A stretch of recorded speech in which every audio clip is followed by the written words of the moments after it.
స్వచ్ఛత అంటే నందిని. నందిని పాలు మరియు పెరుగు. నమస్తే రమగారు. నమస్తే జయ. శ్రీరామనవమి శుభాకాంక్షలు రమగారు. శ్రీరామనవమి శుభాకాంక్షలు జయ. సుమన్ టీవీ ప్రేక్షకులందరికీ ఆ రామచంద్ర ప్రభు అనుగ్రహం సదా సంపూర్ణంగా ఉండాలని కోరుతూ పండుగ శుభాకాంక్షలు. శ్రీరామనవమి మనకి ఉగాది అనగానే వెంటనే నవమి కూడా గుర్తొచ్చేస్తుంది కదండి. వెంటనే విత్ ఇన్ వీక్ లో వచ్చేస్తుంది నవమి అనగానే మనకి భద్రాద్రి రాముడు గుర్తొచ్చేస్తాడు. ఆయన కళ్యాణం అంగరంగ వైభవంగా రాష్ట్రం నలుమూలల నుంచి, ఇరు తెలుగు రాష్ట్రాల నుంచే కాకుండా పక్కనున్న ఇటు కన్నడ, తమిళనాడు వాళ్ళు, కర్ణాటక వాళ్ళు అందరూ వచ్చి కూడా కళ్యాణాన్ని తిలకిస్తూ ఉంటారు. మీరు ఎప్పుడైనా వెళ్ళారా కళ్యాణానికి? చిన్నప్పుడు ఏమైనా అవకాశం దొరికిందా? చిన్నప్పుడు మా అక్కయ్య వాళ్ళు వెళ్ళుంటారులే జయ. నాకు ఊహ తెలిసాక మేము భద్రాచలం వెళ్ళటం తక్కువే. నేను పుట్టకముందు మా తాతగారు ఎన్ని సంవత్సరాలు భద్రాచలంలో ఉన్నారు. మా అక్కయ్యలందరూ భద్రాచలంలో ఉన్నవాళ్లే. నేనే కొంచెం తక్కువ. బహుశా చివరి వాళ్ళకి కాస్త ఆ అవకాశం తక్కువ లభించింది. మా పెద్దక్కయ్యలకి, మా అన్నయ్య, మా నాన్నగారు, అమ్మ, తర్వాత తాతగారు, నాయనమ్మ వీళ్ళంతా బాగా మా చుట్టుపక్కలలో చాలా మంది తాతగారితో పాటు అక్కడ ఉండేవాళ్ళు. ఆ చిత్రకూట పర్వత మండపము అవన్నీ నిర్మాణము, కొత్త మెట్లు, ఆ నిర్మాణాల పనులలో తాతగారు అక్కడ ఉండటం వల్ల బాగా ఉన్నారు మా వాళ్ళంతా. ఏటా సీతారామ కళ్యాణాన్ని రేడియోలో వినటం బాగా చిన్నప్పటి నుంచి జ్ఞాపకం నాకు. రేడియోలో వచ్చేది కదా, అది బాగా వినేవాళ్ళం. టీవీ దూరదర్శన్ పెరిగిన తర్వాత దూరదర్శన్లో కూడా ఎన్నేళ్ళలో చూసాం. నేను ఇప్పటికీ టీవీ ఆన్ చేసుకుని కూర్చుంటా. కళ్యాణం మొత్తం చూస్తాను, ఎక్కడ మిస్ గాను. ఇప్పుడు 3-4 కళ్యాణాలు కూడా 3 ముక్కలుగా అన్ని చోట్ల కెమెరాలు పెట్టేసి అన్ని చూపిస్తారు కదా. ఎక్కడిదైనా సరే సంపూర్ణంగా కళ్యాణం చూస్తాను నేను. మంచి అవకాశం. అవును, టీవీలో వచ్చాక అద్భుతమైన అవకాశం కదండి మీడియా మనకి. పైగా మనం అక్కడికి వెళ్తే ఆ జనసందోహంలో ఏమిటైపోతున్నామో తెలియకుండా ఉంటాం. సాన్నిధ్యంలో ఉన్నాము, క్షేత్రంలో ఉండటం వల్ల వచ్చే ఆ పవిత్ర భావన ఉన్నప్పటికీ కంటితో మనం బాగా నేరుగా చూసేస్తున్నది భావన తెలీదు, అర్థం కాదు, గందరగోళంగా ఉంటుంది. అదే మనం టీవీలో అనుకో, ఇక రెండో పని చేయకుండా ఎక్స్పీరియన్స్ అది కదా. చాలా శాటిలైట్స్ లో వర్క్ చేశా కదా, ప్రతి సంవత్సరం లైవ్ కి వెళ్ళేదాన్ని రమ్మగారు. అక్కడ ఉండి చేస్తుంటే అంటే మేము కొంచెం జనంలో కాకుండా ప్రత్యేకంగా వాళ్ళకి ఒక సపరేట్ ప్లేస్ ఉంటది కదా, దగ్గర నుంచి కళ్ళతో చూస్తా ఉంటే అబ్బా అసలు ఆ అనుభూతి మాటల్లో చెప్పడం. దాదాపు ఒక 7-8 సంవత్సరాలు వెళ్ళాను. ఒక సంవత్సరం, నెక్స్ట్ ఇయర్ ఇంకొకరు, ఆ నెక్స్ట్ ఇయర్ నేను, అట్లా అద్భుతం రమ్మగారు. ఒక్కసారైనా కళ్యాణాన్ని మాత్రం కళ్ళతో చూడాలి. మహా అద్భుతం. మేమేం చేస్తున్నామంటే, మేము మా ఇంట్లోనో, అక్కయ్య వాళ్ళ ఇంట్లోనో, మా వేద పాఠశాలలోనో ఎక్కడో చోట సీతా కళ్యాణం చేసుకుంటున్నాం మేము. ఖచ్చితంగా సీతా కళ్యాణం జరుగుతుంది. ఆ కళ్యాణానికి అక్కడికి వెళ్ళకపోతే నేను ఇక్కడ టీవీలో పెట్టుకుంటాను. పీటల మీద కూర్చుంటారండి? పీటల మీద కూర్చుంటారు. కళ్యాణం అనగానే మనకి మేము కూర్చోటము, అక్కయ్య వాళ్ళు ఎవరైనా కూర్చోటము, మా మరిది గారి శిష్యులు ఎవరైనా పాఠశాలలో వాళ్ళు ఎవరైనా కూర్చోటం, ప్రతి మంత్రం ఒక అక్షరం పోకుండా సమస్తమైన మంత్రాలు వినటం. మా వాళ్ళు అంకురార్పణ నుంచి చేస్తారు. ఉగాది పండగ ముందు రోజు, ఆ రోజు పొద్దు నుంచి అంకురార్పణ మొదలుపెట్టి ప్రతిరోజు సేవాకాలం నడుస్తుంది ఏదో ఒకటి రాముల వారిది. కళ్యాణం నాడు కళ్యాణం చేస్తాం, దశమి నాడు పట్టాభిషేకం కూడా చేస్తారు.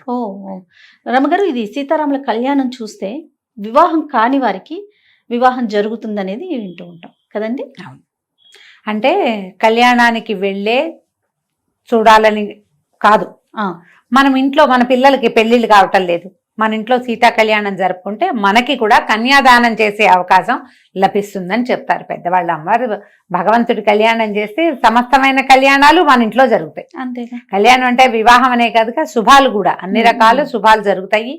ఏదైనా ఇబ్బంది సబ్బంది ఉన్నవాళ్ళు సీతా కళ్యాణ ఘట్టం మన ఇంట్లో జరపటం. మనం కళ్యాణ ఘట్టం అంటే రామాయణంలో సీతా కళ్యాణ ఘట్టం చకచక అయిపోతుంది. మనము సీతాపరిణయ గాథని మనం ఏం చేస్తాము, ఆయన ఇల్లు ఎత్తినట్టు అందరూ చూస్తున్నట్టు అట్లా బోల్డన్ సినిమాలు చూసాం మనం. ఆమె కూడా పరిగెత్తుకుంటూ వచ్చి దండ వేసింది అమ్మవారిని ఇట్లా చూస్తాం కదా. నిజానికి రామాయణంలో అలా జరగల. యాగశాలలో ఉన్నారు వీళ్ళు, యాగశాలకి వెళ్ళారు, యాగశాలలో ధనుసు ఎక్కుపెట్టాడు. ఈ ధనుసు వీర్యశుల్కగా మా అమ్మాయిని నిశ్చయించాము, మా అమ్మాయిని వీర్యశుల్క, ఎవరైతే మహత్తరమైన పరాక్రమవంతుడు ఉంటాడో, ఈ విల్లుని ఎక్కుపెట్టగలిగిన వాడు ఎవరుంటారో వారికి మా కన్యనిచ్చి వివాహం చేయాలని భావిస్తున్నాను అని చెప్పారు జనకులు వారు. ఈ విల్లు విరిగింది. ఈయన ధనుర్భంగము, శివ ధనుర్భంగం ఎట్లా జరిగింది? ఆయన విరుద్ధామనుకోలేదు కదా. ఎక్కువ పెట్టడానికి ప్రయత్నం చేశారు. ఆ రామ ధను పశ్య అంటారు, ధనుస్సుని చూడమన్నారు. ఒక ధనుస్సుని చూడాలంటే ఊరికే చూడడం కాదు, మనం అయితే మామూలుగా చూస్తాం.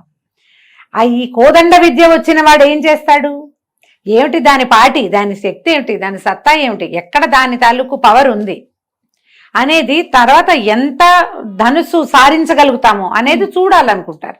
మనం ఏ వస్తువుని ప్రయోగించడం నేర్చుకున్న వాళ్ళు దానిని పరిశీలించాలంటే, దాన్ని చూడడం అంటే దాని శక్తిని పరీక్షించటమే కదా. రాముల వారు ఆ ధనుస్సు ఎత్తి ఆ తాడు ఒక చోట కట్టి ఉంటుంది కదా, అల్లె త్రాటిని బిగించబోయారు. మామూలుగా తాడు ఇట్లా కట్టి ఉండదు, ఒకవైపు పెట్టి ఉంటుంది. ధనుక్కోటి అంటారు దాన్ని, ఒక చోట ఉంటుంది దాన్ని. ఆ తీసి కొక్కికి తగిలించాలి, రెండో వైపుకి బిగించాలి ఇట్లా. అవునండి, కొక్కానికైనా తగిలిస్తారు, లేకపోతే దానికేసి ఇట్లా చుడతారు, ఒక బలంగా ఒక గురువు లాంటి దాంట్లో కేసి చుడితే అది బిగిస్తుంది అన్నమాట. అది లాగాడు ఆయన. లాగితే ఈ లాగిన సత్తా భగవంతుని చేతిని అది ఓర్చుకోలేకపోయింది, ధనస్సు విరిగింది. ఎక్కువ పెట్టిన వాడికి ఇస్తానంటే వీళ్ళు విరవగా, అంటే ఎక్కువ పెట్టేవాడే భూమి మీద లేడు ఎవరు. అలాంటిది దాన్ని ఎడం చేత్తో పట్టుకుని కుడి చేత్తో విరవగలిగిన వాడు మహానుభావుడు కదా. అంతేగా. ఈ పిల్లని ఇస్తామన్నారు. అప్పుడు ఈయన ఏం చెప్పారు రాముల వారు, మా తండ్రి అనుమతి కావాలి వివాహం చేసుకోవటానికి. తండ్రి అనుమతి లేకుండా వివాహం చేసి మీరు మీ కన్యని ఇచ్చినా నేను పుచ్చుకోను. ఇందుకు కదా రామాయణం చదవాలి మనం. మరి ఖచ్చితంగా నాన్నలు, తాతలు, ముత్తాతలు, పెదనాన్నలు అందరూ ఉండగా పెళ్లి కొడుకులే తమ పేరుతోటి శుభలేఖలు వేసుకునే రోజులు. నేను పలానా అమ్మాయిని పెళ్లి చేసుకుంటానని అబ్బాయిలే పెళ్లిళ్ళు, ఆడపిల్లలు కూడా నా పెళ్లి అబ్బాయితోటి అని కార్డులు వేసుకుంటున్న కాలం ఇది. రామాయణం ఎందుకు చదవాలంటే ఇందుకు చదవాలి. నువ్వు ఈ ధనుస్సు ఎక్కుపెట్టావు, పెట్టడానికి ప్రయత్నం చేసావు, అది విరిగింది. ఈ ధనుస్సును ఎక్కుపెట్టిన వాడికి మా అమ్మాయిని ఇస్తామంటే ఇంకో అబ్బాయి ఏం చేస్తాడు, ఎగిరి గంతేసి అలాగే అంటాడు. ఎదురున్నవాడు జనకుడైనా, తనతో ఉన్నవాడు విశ్వామిత్రుడైనా మా నాన్న ఒప్పుకోవాలని చెప్పారు రాముల వారు. ఇందుకు మనం రామాయణం వినాలి, చదవాలి, సీతా కళ్యాణాన్ని చూడాలి కన్నులారా. చూసి అప్పుడు మనకి కదా మన జీవన సాఫల్యం లభించేది. అప్పుడు దశరథుల వారికి కబురు చేస్తే ఇలాగ వివాహం చేయదలుచుకున్నాం, ఇలా జరిగింది, ఈ ఉత్తరాలు రాశారు. వెంటనే వాళ్ళు కుటుంబంతో సహా వచ్చి వివాహం చేసుకుని అప్పుడు తర్వాత ఇద్దరమ్మ అబ్బాయిలకి కూడా, ఈయనకి లక్ష్మణ స్వామికి ఇంకొక తమ్ముడు కూతుర్ని ఇస్తామని, భరత శత్రుఘ్నులకి ఇంకో ఇద్దరు కుమార్తెలున్నారు, తమ్ముడు శృతధన్వుడు ఆయన కుమార్తెల్ని ఇవ్వడానికి ఇది 4 వివాహాలు ఒక వేదిక మీద చేసి 4 పిల్లల్ని వెంబడి పెట్టుకుని తీసుకెళ్లారు. ఇలా జరిగింది కళ్యాణం. అయితే ఇలా జరిగింది. మనం ఇప్పుడు ఈ సీతా కళ్యాణాన్ని మనమే మన ఇంట్లోనే చేయదలుచుకుని మన సీతాదేవిని మన కూతురుగా భావించి ఆమెని రాముల వారికి కన్యాదానం చేస్తే, అంటే క్రియే చేస్తాం ఇక్కడ. ఆ గోత్రనామాలన్నీ జనకుల వారివి, దశరథుల వారివే చెప్పుకుంటాం. కానీ ఈ క్రియ ఉంది కదా, వివాహ క్రతువు, అది మనం చేయటం వల్ల మనకు కూడా ఈ పిల్లలకి కన్యాదానం చేసే అవకాశం లభిస్తుంది. కుమారులకి వివాహాలు కాకపోయినా, సంతానం కలకపోయినా, ఇంట్లో ఏవైనా రకరకాల సమస్యలు, సమాధానం లభించని కొన్ని ప్రశ్నలు ఉంటూ ఉంటాయి కుటుంబాల్లో. సంసారం కదా ఇది, వాటన్నిటికీ సమాధానం లభిస్తుంది అని చెప్తారు. కాబట్టి అవకాశం ఉన్న వాళ్ళు మన ఇళ్లలో చేసుకోవచ్చు. ఎక్కడైనా శ్రీరామనవమి పందిళ్లలో కళ్యాణం జరుగుతుంటే అందులో మంది కూడా ₹1 ఖర్చు పెట్టి ఆ సమయానికి వెళ్ళి దగ్గర కూర్చుని సీతామహాసాధ్వి ఎట్లా రాముల వారిది అయిపోయిందో కంటితోటి చూస్తే మంచిది. ఆ మంత్రం చెవిన పడితే మనకు కూడా శుభం జరుగుతుంది. ఇంట్లో పూజా విధానం ఏ విధంగా చేసుకోవాలి రమ్మగారు? కళ్యాణం చేయలేకపోతాము, నవమి రోజు మనం ఇంట్లో పూజ, రాముల వారి పటం, ఇది మామూలుగా మనకి పట్టాభిషేక ఘట్టం ఉన్న పటాలు కనపడతాయి. సీతారామ లక్ష్మణ శత్రుఘ్నులు 4, తర్వాత ఏమో కొన్ని పటాల్లో వినాయకుడు పరమేశ్వరుడు ఉన్నట్టుగా కూడా కనిపిస్తాడు. బ్రహ్మ విష్ణువు, అదే బ్రహ్మ శివుడు ఇద్దరు ఉన్నట్టు, వినాయకుడు ఉన్నట్టు, తర్వాత ఆంజనేయ స్వామి పాదాలు చెందుతున్నట్టు, సుగ్రీవుడు ఉన్నట్టు, విభీషణుడు ఉన్నట్టు కనపడతాయి. అట్లాంటిది పూర్తి ఘట్టం ఉన్నా మంచిది. లేదా సీతారామ లక్ష్మణులే ఉన్న పటమైనా సరే, ఏదో ఒక రాముల వారి పటం, భద్రాచల పటం కూడా దొరుకుతుంది కదా మనకి. భద్రాచలంలో అయ్యవారు ఎట్లా సేవింపబడి ఉంటాడు, ఎలా సాయించుంటాడు, ఎట్లా కూర్చుని ఉంటారో అలాంటి పటం ఉన్నా మనకి పర్వాలేదు. ఏదైనా ఒక పటం పెట్టుకోవటం, రాముల వారికి గంధం పుష్పాలతోటి అలంకారం చేసి పటానికి శ్రీరాముడికి సంబంధించిన ఏ స్తోత్రాన్నైనా చదువుకుని కొంచెం పానకము వడపప్పు నివేదన చేసుకోవటం, ఒక కొబ్బరికాయ కొట్టడం, 4 అరటిపళ్ళు పెట్టడం, రాముడికి సంబంధించిన ఏ స్తోత్రమైనా చదువుకోవటం. నా వరకు నేనైతే రామాయణం చదవండి అని చెప్పాలనుకుంటాను జయ. శ్రీమద్ రామాయణాన్ని ఏదో ఒక్క ఘట్టం చదువుకోవచ్చు, సీతాకళ్యాణ ఘట్టమే చదువుకోవచ్చు, చిన్నదే ఘట్టం, పెద్దది కాదు. శ్రీరామ గుణవర్ణన అయోధ్యకాండలో మొదటి 2 సర్కలు చదువుకోవచ్చు. ఇవన్నీ మన వల్ల కాదు. సంక్షేప రామాయణం చదువుకోవచ్చు. శ్రీరామనవమి నాడు మీరు సంక్షేప రామాయణం దాదాపుగా 100 శ్లోకాలు ఉంటాయి.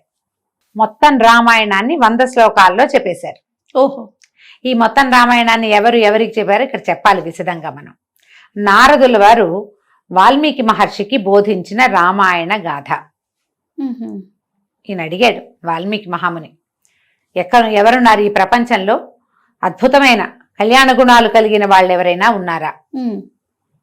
వీర్యవంతుడు, గుణవంతుడు, బుద్ధిమంతుడు, వాగ్మి, బాగా మాట్లాడగలిగేవాడు, పరాక్రమవంతుడు, ధర్మాన్ని పట్టుకున్న వాడు ఎవరైనా ఉన్నాడా అని అడిగితే, నా లేకే నాయన ఇప్పుడే ఉన్నాడు, భూమిని పరిపాలిస్తున్న ప్రభువే, నువ్వు చెప్పిన ఈ కళ్యాణ గుణాలన్నీ కలిగినవాడు అని చెప్పి రాముని యొక్క గాథని నారదుడు ఈయనకి వాల్మీకి ఉపదేశించారు. సంక్షేప రామాయణంలో చకచక రామాయణం కదిలి వెళ్ళిపోతుంది. ఈయనకి దశరథుడు, ఆయనకి 4 కుమారులు కలిగారు. తర్వాత వీళ్ళు ఆయన కుమారుడికి ఇది చేయాలనుకున్నాడు, సీతతో వివాహం జరిగింది. తర్వాత ఏమో ఆయన పట్టాభిషేకం చేయదలుచుకున్నారు. ఆయన భార్య ఏమో ఆవిడ పూర్వం ఇదివరకు వరాలు పొందింది, ఆ పొందిన వరాలు అడిగింది, రాముడిని వనవాసానికి పంపించమంది, భరతుడికి ఇది చేయమంది, పట్టాభిషేకం చేయమంది. ఆయన రాముడు వనవాసానికి బయలుదేరాడు, దశరథుడు గతించాడు. మళ్ళీ భరతుడు వచ్చి అడిగాడు, తండ్రి లేడు, నువ్వే రాజ్యం తీసుకోమంటే ఆయన ఒప్పుకోలేదు. పాదుకలకి పట్టాభిషేకం చేస్తూ భరతుడు ఉండిపోయాడు నందిగ్రామంలో. రాముల వారు భార్యను తీసుకుని ఆయనతో పాటు లక్ష్మణుడు, సీతాదేవి వెళ్ళారు. వీళ్ళ తర్వాత భరద్వాజాశ్రమానికి వెళ్ళారు. అక్కడ ఎక్కడెక్కడికి వెళ్ళారు, అది దండకారణ్యాన్ని ప్రవేశించారు. అక్కడ శూర్పణఖ వచ్చింది. శూర్పణఖ వల్ల ఖరదూషణులను సంహరించాడు. తన జ్ఞాతులందరూ మరణించారని తెలిసి రావణాసురుడు వచ్చాడు. రాముణ్ణి జయించాలంటే రాముణ్ణి జయించడం నీ వల్ల కాదని మారీచుడు చెప్పినా కూడా అతను వినలేదు. కాలం సమీపించింది రావణాసురుడికి అని చెప్తారు సంక్షేప రామాయణాల్లో. ఆ కాలం దాపురించటం వల్ల, పోయే కాలం దాపురించిన రావణాసురుడు ఈ భార్యని తీసుకెళ్తే ఆ తర్వాత జటాయువు వల్ల ఇవన్నీ తెలుసుకున్నారు. సీత రామలక్ష్మణులు సీత తప్పి వెళ్ళిపోయిందని, అంటే సీతని పోగొట్టుకున్నామని, అపహరించబడిందని, రావణుడని ఫలానా ఒకడు అపహరించాడని ఆమె కోసం వెతుకుతూ వీళ్ళు కిష్కిందకు వచ్చారు. ఆంజనేయుడు, సుగ్రీవుడు, వాలి యొక్క సంహరణము, సుగ్రీవుడికి రాజ్యం ఇవ్వటం, అప్పుడు వాళ్ళు వెతకటం. సంపాతి పేరు కూడా వస్తుంది సంక్షేప రామాయణంలో. సంపాతి వల్ల తెలుసుకుని ఈయన ఇది ఇదేమంటారు, మన సముద్రాన్ని, ఉప్పు సముద్రాన్ని దాటాడు ఆంజనేయుడు అని చెప్తారు. లవణార్ణవం, పుప్లువే లవణార్ణవం అంటారు. ఈ సముద్రాన్ని దాటి వెళ్ళి సీతను చూశాడు. అక్కడ కొంతమందిని సంహరించాడు. సీతాదేవి లంకని కాల్చి సీతను చూశానని చెప్పాడు. ఇలా వెళ్ళిపోతుంది కథ. గబగబా చెప్పేస్తున్నాను చూడు నేను. తర్వాత అప్పుడు ప్రయత్నం చేసి సముద్రం మీద సేతు కట్టి రావణుణ్ణి సంహరించారు. సీతని అగ్నిప్రవేశం చేయించిన మాట కూడా సంక్షేప రామాయణంలో ఒక వాక్యంలో చెప్తారు. ఆమెను తీసుకుని వెనక్కి వచ్చారు. భరతుణ్ణి చూసి అప్పుడు పట్టాభిషేకం చేసుకున్నారు. ఈ గాథని మనం 100 శ్లోకాలలో రామాయణం చదివినంత ఫలితాన్ని ఇస్తుంది సంక్షేప రామాయణం. ఓహో. పూర్తి రామాయణం వాల్మీకి పాఠం చదవగలిగిన వాళ్ళు నిదానంగా చదువుకుంటూ వెళ్ళొచ్చు. ఎవరితోటైనా పారాయణ చేసుకోవచ్చు. మీరే స్వయంగా ఏదైనా చేసుకోవాలి అంటే సంక్షేప రామాయణం మీకు స్తోత్ర నిధి యాప్లో దొరికేస్తుంది. ఆన్లైన్ చాలా సైట్లలో అది కనపడుతుంది. మీ దగ్గర కనుక బాలకాండ, వాల్మీకి రామాయణం తాలూకు బాలకాండ మొదటి భాగమే, ఫస్ట్ ఇది కదా, ఆ బాలకాండ కనుక తీస్తే బాలకాండలోని మొదటి సర్గ సంక్షేప రామాయణమే. మీరు దానికి ముందు వెనక ఏదైనా పారాయణము అనుసంధానం చేసేటప్పుడు ముందు అనుసంధానం చేయవలసినవి, తర్వాత చదవలసినవి శ్లోకాలు ఉంటాయి. అవి చదవగలిగితే మంచిది. అవి ఏవి చదవలేకపోయినా మీరు సంక్షేప రామాయణం రాముల వారిని చదువుకుని శ్రీరామచంద్ర మహాప్రభువుకి జై అనుకోవటం, రామాయణాన్ని చదువుకోవటం. చక్కగా ఇంట్లో వినపడేలాగా చదవండి. గ్రహ బాధలు తగ్గుతాయి. ఏదైనా భూత ప్రేత పిశాచాది బాధలు ఉంటే అవి తగ్గుతాయి. ఎవరిదైనా దృష్టి దోషం ఉంటే అది పోతుంది. మీకే చాలా రకాల మెంటల్ ప్రెషర్స్, టెన్షన్స్ ఉన్నాయి, అవి తీరిపోతాయి. అద్భుతంగా పనిచేస్తుంది సంక్షేప రామాయణం. మిమ్మల్ని మనుషులుగా నిలబెట్టగలదు. అంతే కదా, రాముడు కావాల్సింది కదా, మా అద్భుతమైన పరిపూర్ణ మానవుడుగా నిలబడ్డాడు. రామాయణం అంటే అదే. అంతకంటే ఏం లేదు. ఆయన భగవంతుడుగా చెప్పబడలేదు, భగవంతుడిగా ప్రవర్తించలేదు. పరిపూర్ణ మానవావతారం. ఆయన ఎట్లా మనుషులు ఉండాలో చేసి చూపించాడు. ఆ గాథని మనం సంక్షేపంగా కనుక చదవగలిగితే అద్భుతమైన ఫలితం లభిస్తుంది. మొత్తం దేశమంతా శ్రీరామనవమి, రాముల వారి పుట్టినరోజు వేడుకలు జరుపుకుంటే మనం పెళ్లి వేడుకలు కూడా జరుపుకుంటాం తెలుగు వాళ్ళం. మన పద్ధతి ఇది. వివాహం కూడా చేసుకుంటాం, రాముల వారి కళ్యాణం జరిపిస్తాం. చూడు, మందంటే వివాహం, స్వామివారిది భగవంతుడి కళ్యాణం కదండి. ఈ భగవంతుడి కళ్యాణం ఎక్కడ జరిగినా వెళ్ళండి, నమస్కారం చేసుకోండి. కళ్యాణాక్షతలు వస్తే నెత్తి మీద వేసుకోండి, శిరస్సు మీద ధరించడం, తర్వాత కాస్త ఒక పొట్లం కట్టి ఇంట్లో అట్టపెట్టుకోవటం. అట్లా ఏదైనా మనం శ్రద్ధతో భక్తితోటి చేసుకుంటే శ్రీరామనవమి చక్కగా సుసంపన్నం అవుతుంది. మేము ఈ అవకాశాన్ని బట్టి ఏదైనా చదువుకోండి. వినడానికి అవకాశం ఉన్న సంక్షేప రామాయణం వీడియోలు కూడా అక్కడక్కడ కనపడుతున్నాయి, ఆన్లైన్లో మనకు కనిపిస్తున్నాయి ఇంటర్నెట్లో. అలాంటిదైనా ట్రై చేయండి. తప్పకుండా రమ్మ గారు. నమస్తే. నమస్తే.